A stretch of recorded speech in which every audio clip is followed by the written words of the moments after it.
Monsieur Becca, 46 ans, consulte pour douleur, photophobie et yeux globuleux. Il est tabagique à raison de un paquet par jour.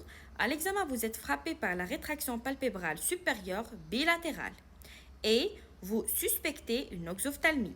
Quelles sont les caractéristiques de l'exophthalmie associée à une orbitopathie dysthyroïdienne? On a bilatéral, unilatéral, axial, pulsatile, non réductible. La bonne réponse, c'est bilatéral et axial. À partir de quelle mesure parle-t-on d'exophthalmomie à l'exophthalmomètre de Hertel? Supérieur à 20e millimètre, supérieur à 22 mm plutôt, supérieur à 20e millimètre, supérieur à 2 mm entre les deux yeux, supérieur à 3 mm entre les deux yeux, ou bien supérieur à 31 mm. La bonne réponse, c'est supérieur à 20e millimètre et supérieur à 2 mm entre les deux yeux. Le diagnostic d'orbitopathie dysthyroïdienne est confirmé. Quels sont les deux principaux facteurs de risque de l'évolution péjorative de l'orbitopathie?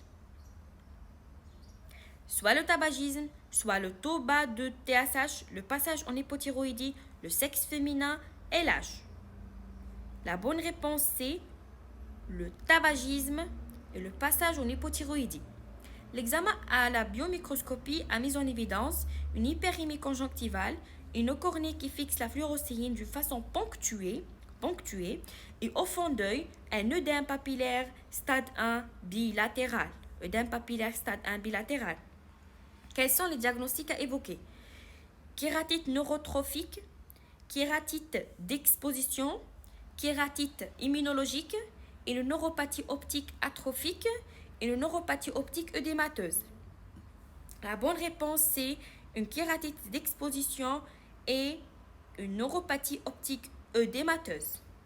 Quels sont les traitements prescrivez-vous? Un traitement chirurgical par décompression orbitaire en urgence, collyre mouillant et pommade cicatrisante, arrêt du tabac, bolus de corticoïdes en intraveineux, la chirurgie de la rétraction palpébrale en urgence. La bonne réponse, c'est collyre mouillant et pommade cicatrisante. C, arrêter du tabac. D, c'est le bolus de corticoïdes en intraveineux.